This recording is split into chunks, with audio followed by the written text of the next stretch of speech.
Education group के संस्थापक ब्रह्मलीन परम पूज्य श्रद्धेय पंडित डीपी चतुर्वेदी जी का आज जन्मोत्सव जयंती कार्यक्रम है और प्रति वर्षानुसार भी इस वर्ष ये कार्यक्रम अपने पूरे उसी भाव के साथ आयोजित है।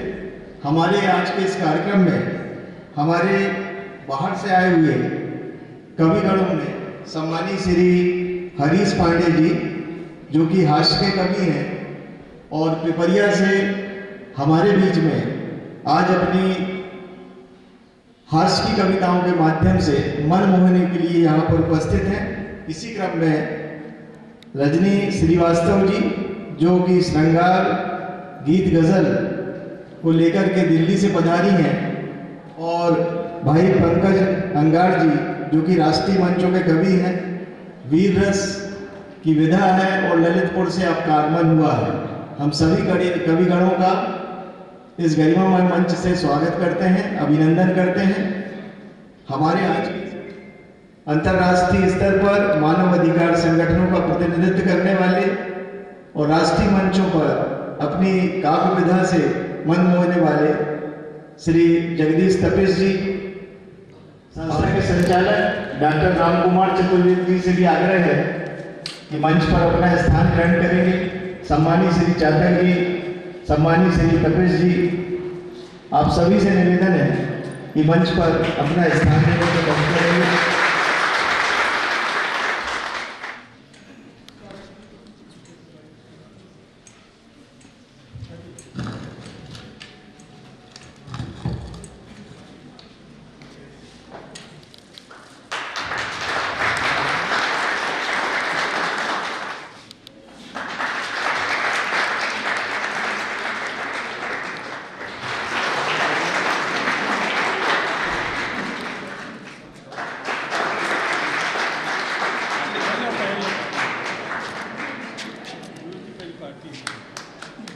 आदरणीय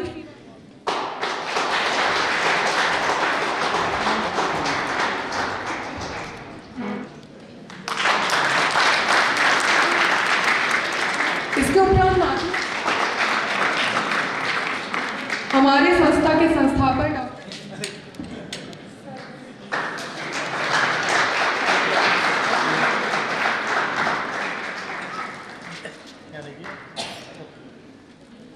संजय हुए हैं और कहीं ना कहीं सर ने हमारे को भी वो शिक्षा या वो प्रेरणा दी है।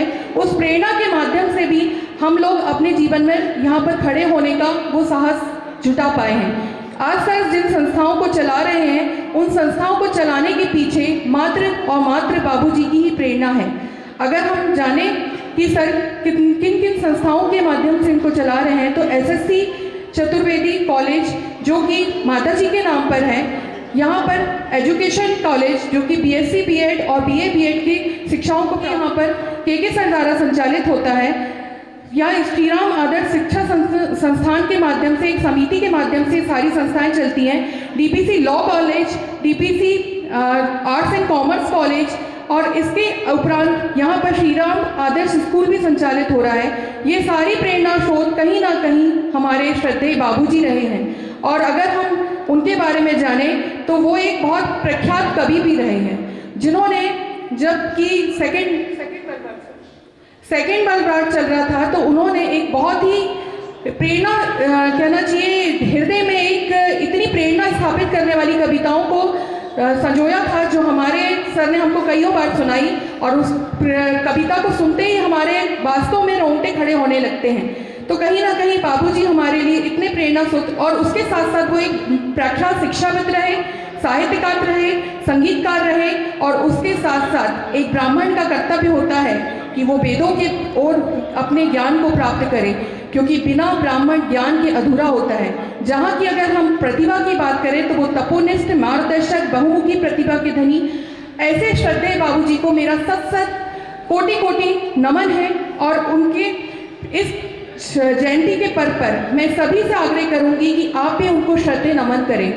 इसके उपरांत मैं सर की अनुमति से इस मंच को जो कि हमारे बीच में कविगण आए हैं और आप सब भी उनको सुनने के लिए आए हैं, इस मंच को आदरणीय सर की अनुमति से। और बहुत अच्छे युवा कवि श्री अश्वनी पाठक सूर्य आज के इस कार्यक्रम में उपस्थित हैं। मैं उनके स्वागत के लिए निवेदन करता हूं श्री यादव सर से। अधिवक्ता हमारे साथी भाई राघवेंद्र, श्री जुगल किशोर पांडे जी उपस्थित हैं। उनके स्वागत के लिए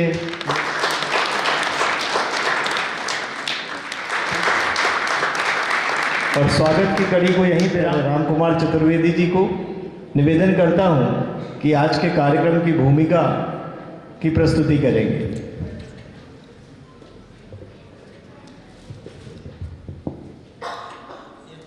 माँ शारदा को प्रणाम करता हूँ।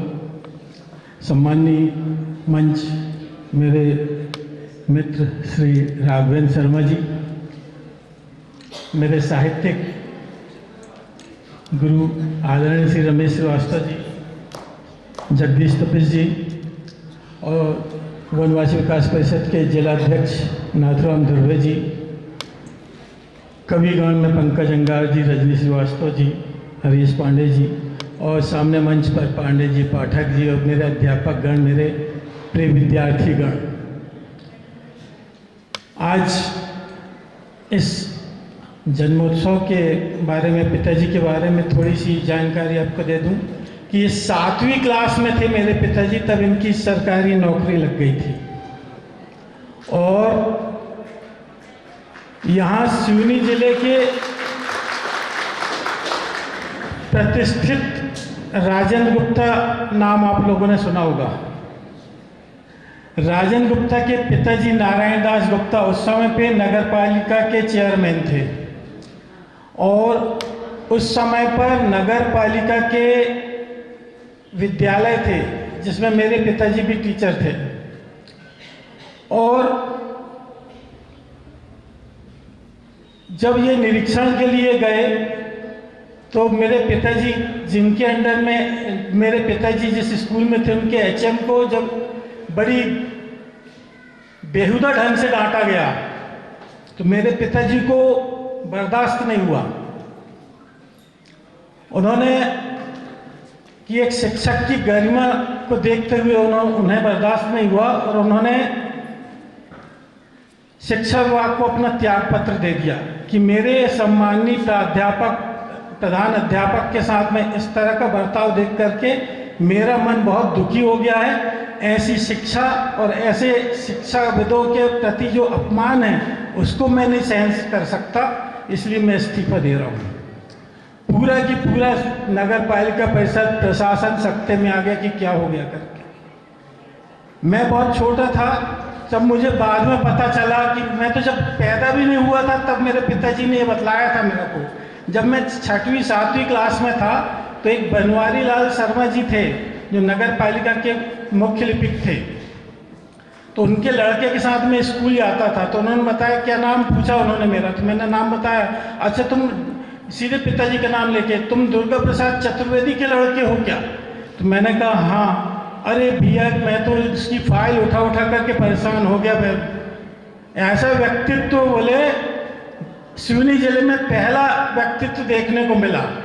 और उस समय पे जो नारायण दास गुप्ता जी थे, जब उनको पता चला कि मैंने कोई ऐसा व्यक्ति ने इस तरह से इस्तीफा दिया, तो बोले मैं उस व्यक्ति से मिलना चाहता हूँ। और फिर उन्होंने उस व्यक्ति से मेरे पिताजी से मिलने के पश्चात में जो भी सामंजस्य स्थापित हुआ और उनका इस्तीफा मंजूर नहीं किया गया। और शिक्षा के सम्मान के लिए वो बहुत वर्षों तक सेवा देते रहे और इसी सेवा के साथ साथ में उन्होंने हम सभी को सही शिक्षा दिया है और शिक्षा के साथ साथ में हमको संस्कार दिया। बातें तो बहुत हैं, परंतु चूँकि आज सुबह मैं यहाँ के लिए आ रहा था तो एक आपसे शेयर करना चाहता हूँ। मेरी माताजी हॉस्पिटलाइज भी हैं आज, तो मैं वहाँ से डायरेक्ट यहाँ आया हूँ कुछ समय के लिए आप लोगों के साथ में पिताजी को श्रद्धा सुमन अर्पित करते हुए ये मंच सम्माननीय पंकज अंगार जी को देना चाहता हूँ, ताकि वे यहाँ आकर के अपने कवियों का हमारे कवि साथीगण में जगदीश तपेश जी भी हैं। वेदना से वो साहित्य का सृजन करते हैं। उसी वेदना का परिणाम उन्होंने रामबाण छंद गीत पुस्तिका दिया।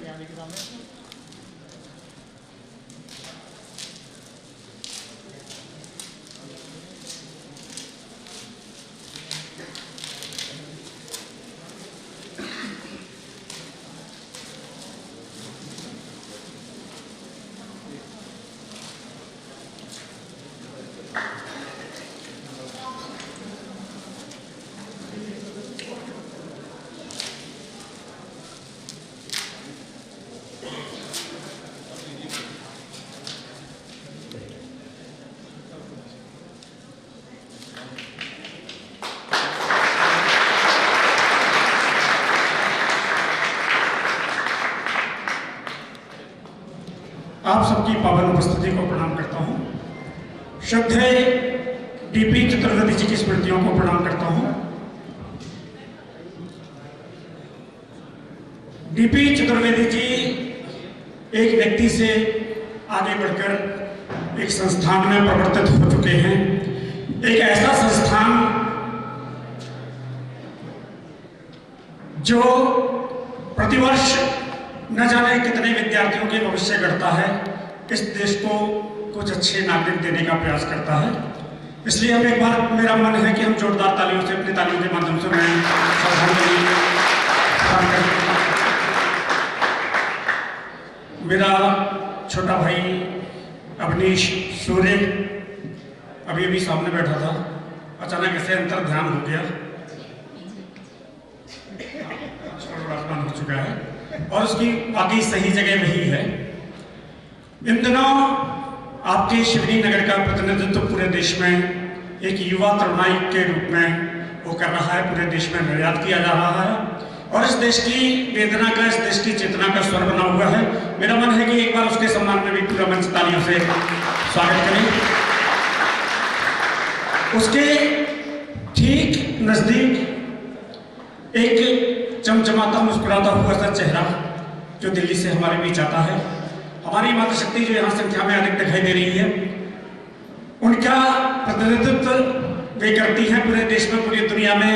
अपने प्रेम और श्रृंगार की गीतों के लिए पिछले दिनों शैलेश लोढ़ा जी के जो कार्यक्रम प्रसारित हुए, उसमें बहुत सारे वीडियोज वायरल हुए, बहुत सारे नए स्टार्स इस देश को मिले, स्वयं श्रीवास्तव से लेके मणिका दुबे से लेके, उसमें एक नाम रजनी श्रीवास्तव जी का भी होता था। ये हमारा परम सौभाग्य है कि आज उनका स्नेह इस मंच को प्राप्त हुआ है, आप सभी को प्राप्त हुआ है। मेरा मन है कि एक बार पूरा सदन जोरदार तालियों से उनका स्वागत करें।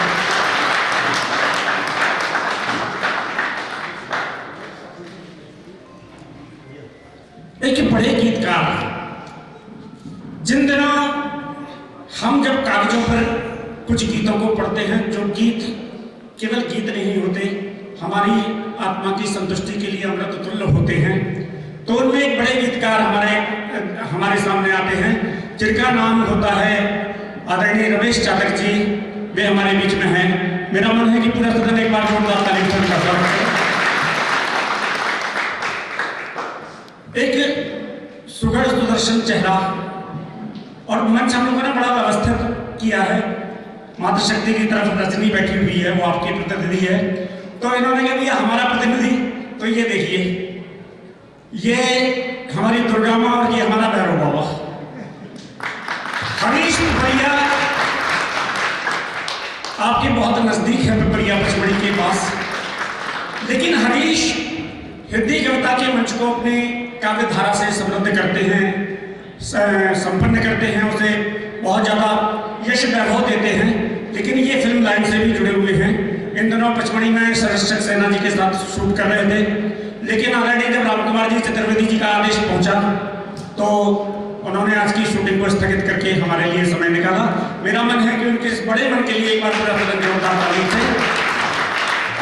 अब आपकी आंखों में कुछ लज्जा और हाथों में कुछ साहस शेष हो तो आप लोग मेरे सम्मान में भी तालियां बजा सकते हैं। मैं पंकज अग्रवाल, ललितपुर उत्तर प्रदेश से।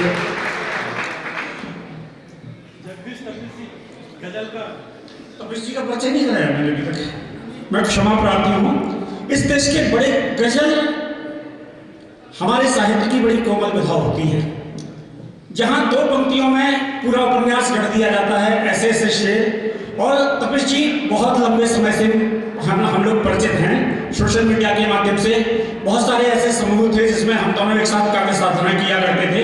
उनका बहुत आशीर्वाद मुझे मेरी बहुत छोटी उम्र से मुझे मिला है। ऐसे हमारे गुरुतुल्य कवि आदरणीय जगदीश तपेश जी हमारे मंच पर विराजमान हैं। मेरा मन है कि एक बार आपकी श्रद्धा भरी तालियों उनके चरणों में प्रणाम अर्पित करें। माँ बागेश्वरी को मैं पुनः प्रणाम करता हूँ। ये सारे कवि जो आज आपके बीच में विराजमान हैं, मैं माँ से केवल माँ की उन सारे कवियों की ओर से ये कहना चाहता हूँ कि उसने मेरी जिंदगी को यूं मुकम्मल कर दिया, उसने मेरी जिंदगी को यूं मुकम्मल कर दिया, काट के टुकड़े को जैसे छू के संदल कर दिया, और जो समंदर हो गया फिर प्यास तक पहुंचा नहीं। आप सभी विद्यार्थी हैं, आप विज्ञान समझते होंगे, समंदर का पानी पिया नहीं जाता, तो जो समंदर हो गया फिर प्यास तक पहुंचा नहीं, बस इसी एहसास ने ही मुझको बादल कर दिया, बस इसी एहसास ने ही मुझको बादल कर दिया। तो ये उस ज्ञान के समंदर से उठे हुए वे बादल हैं जो आज बरसने के लिए आपके बीच में आए हैं। एक पुस्तक का विमोचन हुआ, श्रद्धेय गोपालदास जी नीरज जी ने कहीं लिखा कि गीत जब मर जाएंगे तब क्या यहाँ रह जाएगा। गीत कितनी बड़ी चिंता से हमें मुक्ति दिलाते हैं कि गीत जब मर जाएंगे तब क्या यहाँ रह जाएगा। एक सशक्ता आंसुओं का कारवां रह जाएगा, और प्यार की धरती अगर बंदूक से बांटी गई, प्यार की धरती अगर बंदूक से बांटी गई, एक मुर्दा शहर अपने दरमियां रह जाएगा, एक मुर्दा शहर अपने दरमियां रह जाएगा। हमारी जिंदगी, हमारे शहर, हमारा आसपास का परिवेश मुर्दा ना हो जाए, इसलिए गीत लिखना कोई बहुत आसान नहीं है। श्रद्धेय नरेश शांडिल्य जी ने लिखा कि जागा लाखों करवटें। आप लोग 1 मिनट में प्रतिक्रिया दे देते हैं कि इसने बहुत अच्छा सुनाया, इसने बकवास सुनाया, लेकिन नरेश शांडिल्य जी लिखते हैं कि जागा लाखों करवटें, रोया अश्क हजार। जागा लाखों करवटें, रोया अश्क हजार, तब जाकर मैंने किए कागज काले चार, तब जाकर मैंने किए कागज काले चार। इसलिए कहना चाहता हूं कि कविता लिखना खेल नहीं है, पूछो इन फनकारों से। कविता लिखना खेल नहीं है, पूछो इन फनकारों से। ये लोहे को काट रहे हैं कागज की तलवारों से, ये लोहे को काट रहे हैं कागज की तलवारों से। तो आइए, ये काम कठिन है लेकिन ये कभी करते हैं, पर समर्थन आपका बहुत आवश्यक है। ये समर्थन यूं ही बना रहे, क्योंकि कुंवर बेचन जी कहीं लिखते हैं कि पूरी धरा भी साथ दे तो और बात है, पूरी धरा भी साथ दे तो और बात है, पर तू जरा भी साथ दे तो और बात है। और चलने को तो चल रहे हैं एक पांव से भी लोग, पर दूसरा भी साथ दे तो और बात है, पर दूसरा।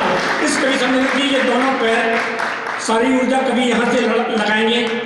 लेकिन एक दावा मैं करता हूँ कि जितनी प्रतिक्रिया आप देंगे ये उससे 10 गुना आनंद आपको लौटाएंगे। आइए इस कवि सम्मेलन को प्रारंभ करते हैं, और सबसे पहले जैसे हमारी परंपरा है, माँ बागेश्वरी, माँ सरस्वती के श्री चरणों में हम अपनी वंदना के सुमन अर्पित करते हैं। उन शब्द सुमन को अर्पित करने के लिए दिल्ली की एक लाडली बेटी हमारे बीच में है, आदरणीय रजनी श्रीवास्तव जी। मैं उनसे निवेदन करता हूँ कि माँ हमारे देश का विकास हो, शारदे माँ वंदना सुनो, है जहाँ भी तम वहाँ प्रकाश हो, शारदे माँ वंदना सुनो। पूरा सदन जोरदार तालियों से स्वागत करें आदरणीय रजनी श्रीवास्तव। हम सभी पर बनाए रखें, सुनिएगा। वागीश्वरी महामाया शिवानुजा, हे हंस वाहिनी शारदे माता। वागीश्वरी महामाया शिवानुजा, हे हंस वाहिनी शारदे माता। दूर करो अज्ञान के तुमको, ज्ञान का मुझको भंडार दे माता। शब्दों को मेरे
से पहुंचती हूँ, सुनिएगा।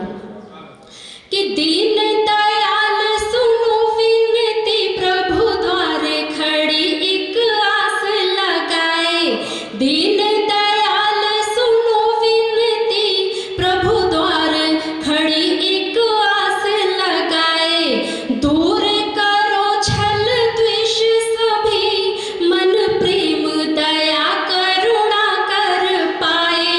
चाह नहीं धन वैभव की, बस मांग रही यह शीश झुकाए। नाथ कृपा करना इतनी, जब मान मिले अभिमान ना आए। नाथ कृपा करना इतनी, जब मान मिले अभिमान ना आए। मान मिले अभिमान ना आए। बहुत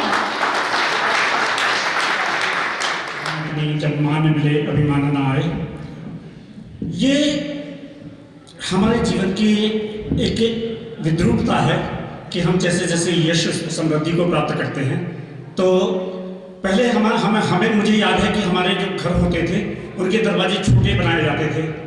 तो मैं अपने पिताजी और दादाजी से पूछता था कि हम लोग इतने छोटे दरवाजे क्यों बनाते हैं। तो उन्होंने कहा कि बेटे, जब घर में आओ या घर से जाओ तो विनम्रता होनी चाहिए, झुके हुए होना चाहिए। और इन दिनों जैसे जैसे हमारे पास यश बढ़ता गया, समृद्धि बढ़ती चली गई, हमारे घर में जो 4 फुट के द्वार होते थे वो 7 फुट के होने लगे हैं, क्योंकि हमारी रीढ़ में अकड़ आ गई है। लेकिन आज उस संस्कृति को, संस्कार को रजनी ने यहाँ पर किया। और एक संस्कृति ये भी है कि जब हम किसी भी पूजा में बैठें तो पहला अर्घ अपनी आंगन की तुलसी को दें। ये बात मैं इसलिए कह रहा हूँ कि मैं जिस क्रम पर अवधेश पाठक को पढ़वा रहा हूँ वो उसका क्रम नहीं बनता, लेकिन वो चूंकि आपकी अपने नगर का है तो पहला अर्घ में हमारा दायित्व है कि हम अपने आंगन की तुलसी को दें। तो मैं अवधेश भाई से निवेदन करूँ इन 4 पंक्तियों के साथ कि 5 जन्म में इस समय पूरे देश में जो चेतना के जो नए स्वर हैं उसमें एक स्वर भाई अवधेश पाठक सूर्य का भी होता है। आप उसकी उम्र देखिए तो मुझे लगता है कि इस समय उसे प्रेम गीत लिखने चाहिए थे। मैंने उससे कहा भी, मैंने कहा अवधेश, अभी तुम्हारी उम्र ऐसी है कि तुम्हें प्रेम गीत लिखना चाहिए। तो उसने कहा कि भैया, जब तक माँ भारती के सौंदर्य को लूटने वाले लोग हैं तब तक अवधेश पाठक प्रेम के गीत कैसे लिखे। मैं 4 पंक्तियां उसकी अगवानी में बिछाता हूँ। अपनी माटी अपने नगर के बेटे का स्वागत शिवनी कैसे करता है मुझे बताने की आवश्यकता नहीं है। मैं लगभग पिछले 10 वर्षों से शिवनी आ रहा हूँ, मुझे बताने की आवश्यकता नहीं है। मैं केवल अगवानी में ये 4 पंक्तियां उसकी बिछाता हूँ और आपकी तालियां उसे बता देंगी कि कलम को विराट द्रुड द्रुड ममलम टंट टंटम टटंटम तैलम तैलम तु तैलम कुकु कुकु कुकु मम खंख खंखम खंखम डंसम डंसम डुडंसम डुहि डुहि चकितम भूपकम भूयनालम ध्यायस्ते विप्रगाहे समसित सबलः पातु वः चंद्रचूड़ः। बोलिए भारत माता की।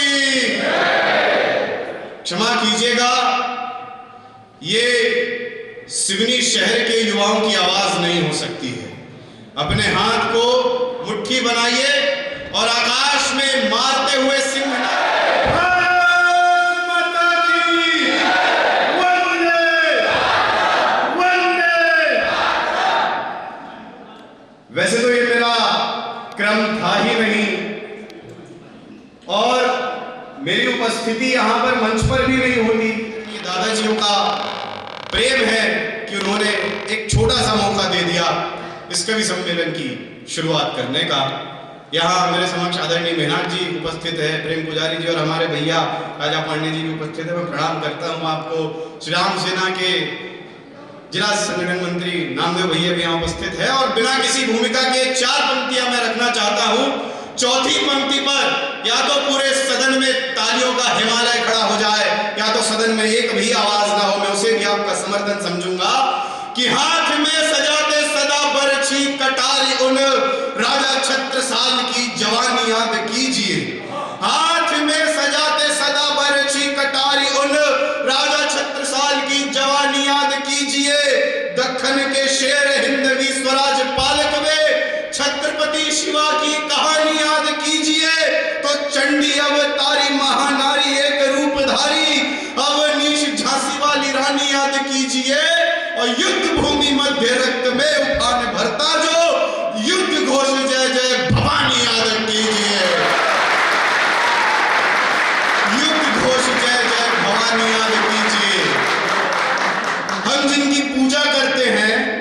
उनके ही स्वभाव को अपनाने लगते हैं। जैसे कि हनुमान जी महाराज को हम पूछते हैं उनकी क्या शक्तियां थी, वे भूल गए थे, वैसे ही हम भी अपनी शक्तियां भूल गए हैं। तो एक जाम्बवंत नाम का कवि आया था, 4 चौपाइयों में हनुमान जी को उनकी शक्तियां याद दिला दिया था। तो मैं भी यहाँ जाम्बवंत का प्रतिनिधित्व कर रहा हूं। 4 पंक्तियों में आपकी और हमारी क्या शक्तियां होती है वो मैं बताना चाहता हूं कि हर हर महादेव घोष शंखनाद कर, मृदंग की ताल ठोक जो दहाड़ देते हैं, और रक्त की उफान से जो काटते हैं रुंड झुंड, काली मां को अरियों का मांस हाड़ देते हैं। तो सिंह बन रणभूमि जब हम कूदते तो शत्रुओं के उदर को चीर फाड़ देते हैं, और आंख जो उठी हमारी मातृभूमि की तरफ, ऐसे आतताइयों को जिंदा गाड़ देते हैं, ऐसे आतताइयों को जिंदा गाड़ देते हैं। युवाओं का देश है, युवा शक्ति मेरे समक्ष है, पर जेएनयू जैसे विश्वविद्यालय पर जब कोई छात्र नेता खड़ा होकर के कहता है कि भारत की सीमा पे जितने जवान वो सब बलात्कारी है, तब यहां पीड़ा होती है। जब कोई कहता है देश के टुकड़े टुकड़े कर देंगे, तब यहां पीड़ा होती है। तब मेरी कलम क्या कहती है, आपके और मेरे कर्तव्य क्या होने चाहिए कि जो हमारी सीमा रक्षकों का अपमान करे, चाहे कोई भी हो, उन्हें सरेआम डांट दो। माता भारती के लिए बोलते हैं अपशब्द, अवनीश उन्हें मत छोड़ो, जीभ काट दो। देशद्रोहिता का अंकुरित हो रहा जो वृक्ष, वट वृक्ष बनने से पहले ही छाट दो, और कहते जो भारती के टुकड़े करेंगे हम, काट काट कर उन्हें टुकड़ों में बांट दो, काट काट कर उन्हें टुकड़ों में बांट दो। और एक कविता और एक छंद रख करके अपना स्थान ग्रहण करूंगा कि हम सत्य सनातन के ध्वजवाहक सबको गले लगाते हैं, जो भी दीन दुखी मिलते हैं सबको हम अपनाते हैं। हमने दधीच बन करके अस्थियों का दान किया है, मंथन से निकले हलाहल विष का पान किया है। अरे डरता भी है काल, उन महाकाल के पुत्र हम ही है, सूर्य शनिचर राहु केतु नवग्रहों के मित्र हम ही है।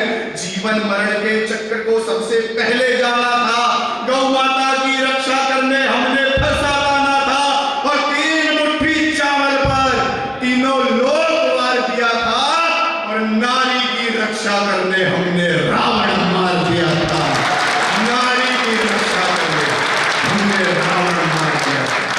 और अंतिम छंद निवेदित करना चाहता हूं, बड़ा संवेदनशील छंद। ये छंद यहां से उत्पन्न होता है कि ये देश जहां पर हम छोटी छोटी कन्याओं को भी देवी तुल्य पूजते हैं, इस देश में अगर बलात्कार आज भी बंद नहीं होते हैं तो ये कहीं ना कहीं हमारी भी गलतियां हैं। चले जाते हम स्कूल कॉलेज और कोचिंगों के सामने खड़े होकर के मित्रों के साथ लड़के ही आपस में बातचीत करते हैं कि नीली वाली तेरी पीली वाली मेरी, अपनी बहन के लिए भी ऐसे बातचीत करो। श्री राम की बात हुई है यहाँ पर, श्री राम आदर्श स्कूल की बात हुई है यहाँ पर, दुर्गा प्रसाद चतुर्वेदी, राम प्रसाद चतुर्वेदी, यहाँ राम दुर्गा कृष्ण सभी को पूजने वाले हैं, फिर भी ये दुर्दांत घटनाएं आज तक नहीं घट रही हैं। ये था समस्या, अब इसका समाधान भी हम कवियों को देना है। तो समाधान क्या होना चाहिए कि हमें अपना दृष्टि बदले तो दृष्टिकोण बदल जाएगा। मैं नारियों को किस दृष्टि से देखता हूं, या हम सभी लड़कों को किस दृष्टि से नारियों को देखना चाहिए, मैं निवेदन करना चाहता हूं कि कोई तुम्हें कहता शराब तो कोई शबाब, मुझको तो गंगा जी का पानी लगती हो तुम। कोई खजुराहो वाली मूरत कहे है पर शेखर सुभाष सी जवानी लगती हो तुम। कोई मुमताज कहे, कोई लैला हीर कहे, कोई लैला हीर कहे, कोई मुमताज कहे, मुझको तो झांसी वाली रानी लगती हो तुम, और बाकियों को सुंदरी हसीना लगती तो मुझे शेर पे सवार माँ भवानी लगती हो तुम, शेर पे सवार माँ भवानी लगती हो। बहुत बहुत धन्यवाद। भारत माता की जय। पूरे देश में विख्यात है, और जैसे उन्होंने बलात्कार की बात की तो वकील साहब तुरंत कोर्ट की तरफ चल दिए, पता नहीं किसको छुड़ाना है किसको बचाना है, लेकिन बहुत अच्छा मैं उनकी उपस्थिति को प्रणाम करता हूँ। जी जी बिल्कुल, मैं ये केवल परिहास है, इसको आप उपहास न समझे वकील साहब। मैं प्रणाम करता हूँ। हालांकि हमारे बहुत अच्छे मित्र हैं, उन्होंने वकील को प्रभावित किया कि इस सत्य और झूठ की चौखट पर गड़ी हुई कील जिसका नाम वकील। एक बार कौए की पत्नी ने कौए से कहा कि हे प्राणनाथ, आप गंदी से गंदी, खराब से खराब चीज खाते हैं, तब जाकर लोगों को बेवकूफ़ बनाते हैं। तो हे प्राणनाथ, मुझे ये बताइए, ये वकील साहब क्या खाते हैं? तो चलिए, अच्छा है कि वकील साहब गए। अब हमारा जो मंच है वो कानूनी धाराओं से मुक्त हो गया है। आइए इस यात्रा को और आगे बढ़ाते हैं। बहुत सारी बातें बीच ने बहुत बढ़िया कही, उस पर मैं टिप्पणी अपने समय के साथ साथ करूँगा, लेकिन इस समय मुझे एक महत्वपूर्ण कवि आपको सुनवाना है। वो कवि जो कहीं जिसके गीत आपके चेहरे पर थोड़ी सी मुस्कुराहट भी ले आएंगे, तो फिर वो किसी संवेदनशीलता के गहरे समंदर में भी आपको ले जाएगा।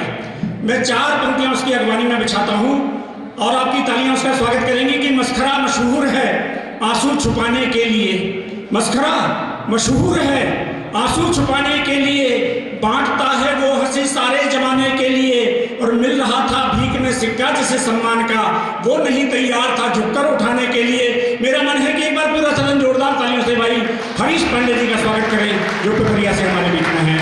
भाई हरीश।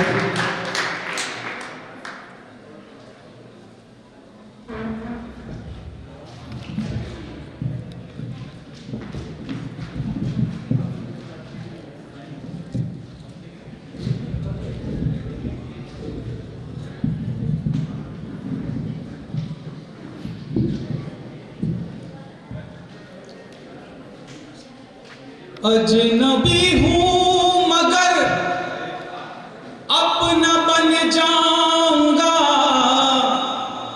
अजनबी हूँ मगर अपना बन जाऊंगा, साथ दोगे तो दिल में उतर जाऊंगा। आज आया हूँ गीतों को लेकर के, मैं आज आया हूँ गीतों को लेकर के, मैं कल तुम्हारे शहर से चला जा। माँ बीना पानी के चरणों में प्रणाम करता हूँ और प्रणाम करता हूँ उस देदीप्यमान माँ शारदे के व्रत पुत्र जो आज हमारे बीच नहीं है, लेकिन मैं इतना जानता हूं कि जब भी हम उनकी बातों को, उनकी यादों को याद करते हैं, वो पुनः उपस्थित हो जाते हैं। ऐसे आदरणीय टीपी चतुर्वेदी जी को प्रणाम करता हूं और उनके सुपुत्र जो उनकी स्मृति में इस साहित्य के महाकुंभ को प्रतिवर्ष आयोजित कर रहे हैं, उन्हें भी प्रणाम करता हूं। सम्मानीय मंच, प्रबुद्ध सदन, जैसा कि मुझे यहाँ पे प्रस्तुत किया गया है, लिखा हुआ है हास्य व्यंग के रूप में मुझे यहाँ बुलाया गया है। मैं आपको बता देना चाहता हूँ कि एक शादीशुदा हास्य क्या सुना सकता है, पर मैं प्रयास करूंगा कि कुछ हास्य सुनाने का। तो आइए पहले 4 पंक्तियां रखता हूं। इस अदालत में मैं कोई आपको दिमागी तौर पे कोई सहायता नहीं परोसूंगा। भाई अभी बहुत तेज तेज करके गए हैं, वैसे ही गर्मी और खून में और उबाल करके चले गए, उसको ठंडा करने का प्रयास कर रहा हूं और कहीं छोटा मोटा हास्य निकालने का प्रयास कर रहा हूं, फिर मैं अपनी विधा पे आऊंगा। बाकी हास्य मेरी कोई विधा नहीं है। आइए 4 पंक्ति रखता हूं कि पतझड़ सी जिंदगी थी जो बहार हो गई, पतझड़ सी जिंदगी थी जो, ये युवाओं के लिए है, पतझड़ सी जिंदगी थी जो बहार हो गई, उसकी निगाह दिल के आर पार हो गई, जानू बना के ले गई थी लाख रुपया, वो कल मुही कल्लू के संग फरार।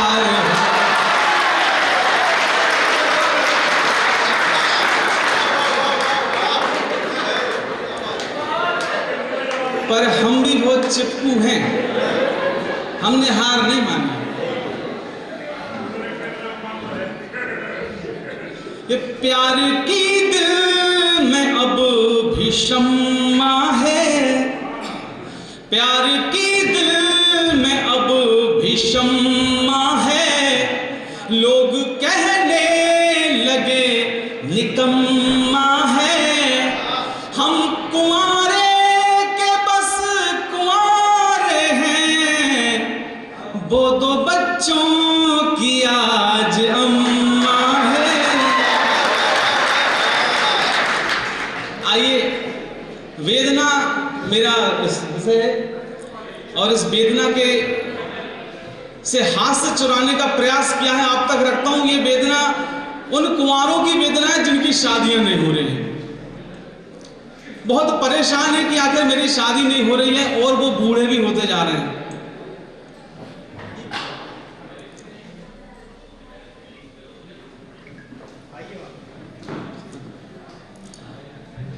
उन कुंवारों की वेदना को रखता हूं कि जब जिनकी शादियां नहीं हो रही हों और आधे बूढ़े हो चुके हों तो वो भगवान से क्या प्रार्थना कर रहे हैं वो सुनिएगा। पैरोडी के माध्यम रखता हूं कि हास्य निकाला है।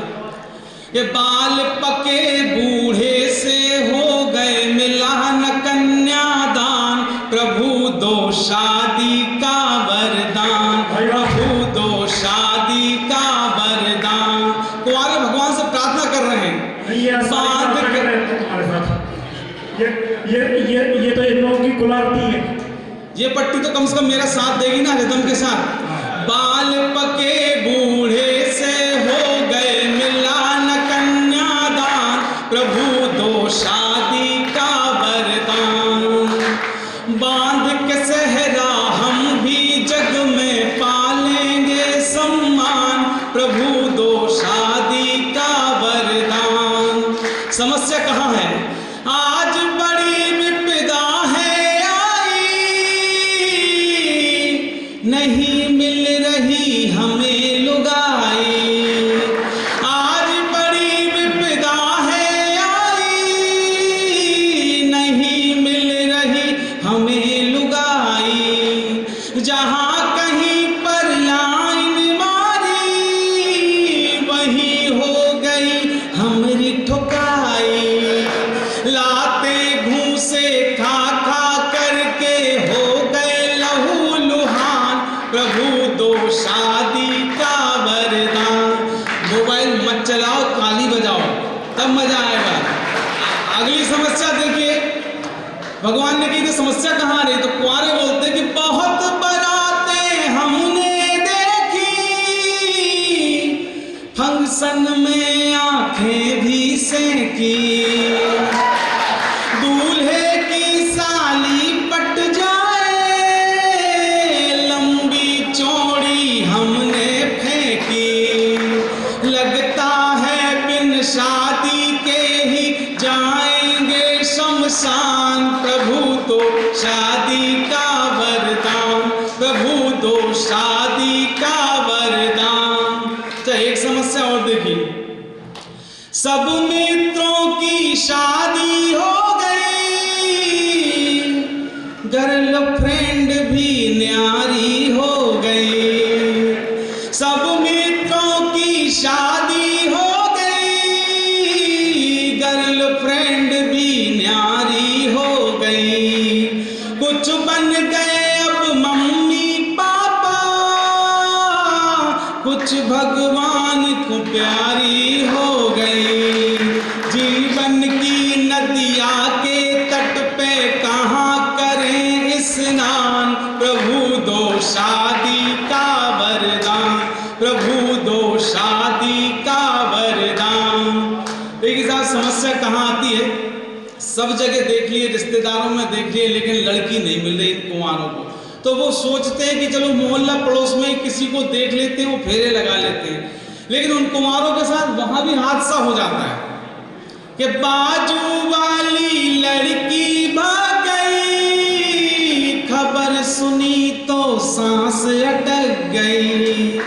जिसे देख भरते थे आहें, अरमान फिर पटक गई। और भगी भी कौन के साथ? करिया मरिया से मोड़ा में देख लियो सलमान, प्रभु दो शादी का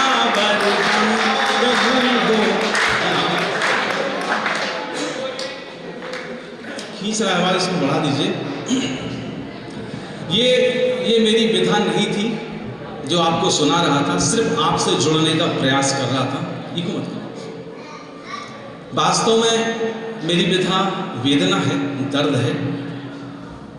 आप तक वो गीत भी पहुंचाऊंगा अगर आपका आदेश होगा तो। पहले मैं वो एक राम का गीत रखना चाहता हूं दादा।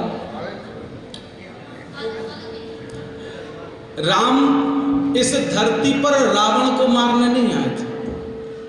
हमारे बीच में सुबोध बादल जी, भारत विकास परिषद के अध्यक्ष, जिला अध्यक्ष, मैं उनसे भी अनुरोध करूंगा कि वे यहाँ पर आए।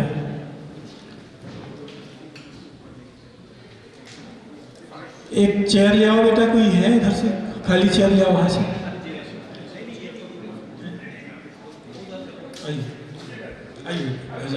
मीडिया के संजय जैन संजू जी भी हैं, मैं उनसे अनुरोध करूंगा कि वे यहाँ आकर के आदरणीय श्री समिति के कोषाध्यक्ष हैं। मैं सोचा कि आप इनका बड़ा दिनों चर्चाओं में है। रास रचने के लिए जो एक मधुबन चाहिए, रूप सजने के लिए जो एक दर्पण चाहिए, त्यों समय की बांसुरी की गुनगुनाहट से भरे गीत सुनने के लिए भी गीत सा मन चाहिए। अब मेरा निवेदन है कि आप अपने मन को गीत सा बनाएं, ताकि मैं हरीश भाई से निवेदन कर सकूं कि अब भी हमारे बीच एक गीतकार बन गया और जवानी गई, यार बचपन गया और नादानी गई, प्रेम की जो लिखी थी कहानी गई, वक्त हाथों से यूं ही फिसलता गया, जिम्मेदारी बढ़ी तो जवानी गई। प्रणाम करता हूं। अब मैं अपनी मूल विधा पर आता हूं। भगवान राम का अवतार सिर्फ रावण को मारने के लिए नहीं हुआ था। कितने ही ऐसे भक्त थे जिन्होंने भाव से राम को पुकारा था, तब राम आए थे। और वो कौन भक्त थे, उनके भाव क्या थे, उन भावों को इस गीत के माध्यम से आप तक रख रहा हूं। आपका आशीर्वाद। कितने जतन करूं दर्शन के, कितने जतन करूं दर्शन के, कब तक मुझे सताओगे, कितने दीप जलाऊं द्वारे राम मेरे कब आओगे, राम मेरे कब आओगे। एक भक्त हुई कि मोह का आंगन छोड़ दिया है, मोह का आंगन छोड़ दिया है, बन ही बन घर मेरा है, अंबर को छत माना जब से वसुधा रैन बसेरा है, अंबर को छत माना जब से वसुधा रैन बसेरा है। बेर देखते राह तुम्हारी, बेर देखते राह तुम्हारी, कब तुम भोग लगाओगे, कितने दीप जलाऊं द्वारे राम मेरे कब आओगे, राम मेरे कब आओगे। इस गीत में किसी भक्त का नाम नहीं लिया है, आप समझिएगा वो कौन भक्त होंगे। ये पत्थर देह हुई है मेरी, पत्थर देह हुई है मेरी, पत्थर जीवन का हर पल, पत्थर देह हुई है मेरी, पत्थर जीवन का हर पल, अंधकार ने घेरा मुझको मिला मुझे बस छल ही छल, अंधकार ने घेरा मुझको मिला मुझे बस छल ही छल, अनसुलझे प्रश्नों को पग से, अनसुलझे प्रश्नों को पग से, तुम कब हल कर जाओगे, कितने दीप जलाऊं द्वारे राम मेरे कब आओगे, राम मेरे कब आओगे। और एक भक्त और थे कि बोली नौका पतवारों से, बोली नौका पतवारों से बंधी हुई तट पर हिलकर, बोली नौका पतवारों से बंधी हुई तट पर हिलकर, कब चरणों की धूल से माथा दमकेगा अपना मिलकर, कब चरणों की धूल से माथा दमकेगा अपना मिलकर, तन माटी को कब प्यारे गंगा के पार लगाओगे, कितने दीप जलाऊं द्वारे, राम मेरे कब आओगे, राम मेरे कब आओगे। और एक भक्त जो आज भी हैं कि राम ही सांसें राम ही धड़कन, राम ही सांसें राम ही धड़कन, तन मन राम तुम्हारा है, राम ही सांसें राम ही धड़कन, तन मन राम तुम्हारा है, जिह्वा राम नाम की प्यासी, राम ही राम सहारा है, जिह्वा राम नाम की प्यासी, राम ही राम सहारा है। शंकर सुमन से राम भक्त की, शंकर सुमन से राम भक्त की पदवी कब दिलवाओगे, कितने दीप जलाऊं द्वारे, राम मेरे कब आओगे, राम मेरे कब आओगे। और एक दृश्य रखता हूं अंतिम भक्त के रूप में कि जब रावण मां जानकी को छल बल से हर के ले गया, अशोक वाटिका में बिठा दिया, वो एक दृश्य देखिएगा कि मां जानकी के नेत्रों से आंसू की धार बह रही है और वह धार पूरी वाटिका को सिंचित कर रही है, उसे पानी की आवश्यकता नहीं है। उस वक्त उस भाव को इन पंक्तियों में अंतिम रूप दे रहा हूं कि अविरल झरते नीरों ने, अविरल झरते नीरों ने वन उपवन सब सींचे हैं, अविरल झरते नीरों ने वन उपवन सब सींचे हैं, पग दर्शन की आस में मेरे नयन अभी तक नीचे हैं, पग दर्शन की आस में मेरे नयन अभी तक नीचे हैं। कब सागर को पार करोगे, कब सागर को पार करोगे, आकर हृदय लगाओगे, कितने दीप जलाऊं द्वारे, राम मेरे कब आओगे, राम मेरे कब आओगे। एक वेदना का गीत रखना चाहता हूं जो एक फिल्म के लिए चयनित हुआ था, लेकिन किन्हीं कारणवश वह फिल्म नहीं बन पाई, तो वह गीत आप तक रखना चाहता हूं। ये एक मध्य प्रदेश का एक कस्बा है जहां पर देह व्यापार को बहुत अच्छा माना जाता है। उस जगह एक बेटी जन्म लेती है और उसके माँ बाप उसे इस व्यापार से दूर रखना चाहते हैं, लेकिन नियति भाग्य उसे वहीं ले जाता है। और उस बेटी की वेदना के जो भाव हैं वो इस गीत में रखता हूं। मायरी मोह न भावे तेरी दुनिया, मायरी मोह न भावे तेरी दुनिया, एक हाथों से दूजे हाथों बिक रही तेरी मुनिया, मायरी मोह न भावे तेरी दुनिया, मायरी मोह न भावे तेरी दुनिया। जब बेटी छोटी होती है तो माँ उसका श्रृंगार कैसे करती है? सर पर डारी थी तूने चूनर, लाज की मेरे काम न आई, सर पर डारी थी तूने चूनर, लाज की मेरे काम न आई, दाग दाग भई हर चौखट पर असुवन के जल से नहलाई, तरस गई ममता की छाया को तेरी ये मुनिया, मायरी मोहे न भवे तेरी दुनिया, मायरी मोहे न भवे तेरी दुनिया। तो दूसरा श्रृंगार माँ अपनी बेटी का करती है चूड़ी कड़ा पहनाकर। चूड़ी बिन खन के ही टूटी।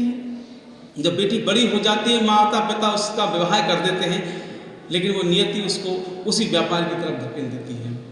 चूड़ी बिन खन के ही टूटी, माँ कैसी तूने पहनाई, चूड़ी बिन खन के ही टूटी, माँ कैसी तूने पहनाई, जिसके हाथों में सौंपा था उसने ही नीलाम कराए, दूध पिलाया था तूने अब मांगे जहर तेरी मुनिया, मायरी मोहे न भावे तेरी दुनिया, मायरी मोहे न भावे तेरी दुनिया। और अंतिम अंतरा कि मेहंदी माहुर ने रंग छोड़ा, मेहंदी माहुर ने रंग छोड़ा, बिछिया पायल सुर्ख होते हैं, मेहंदी माहुर ने रंग छोड़ा, बिछिया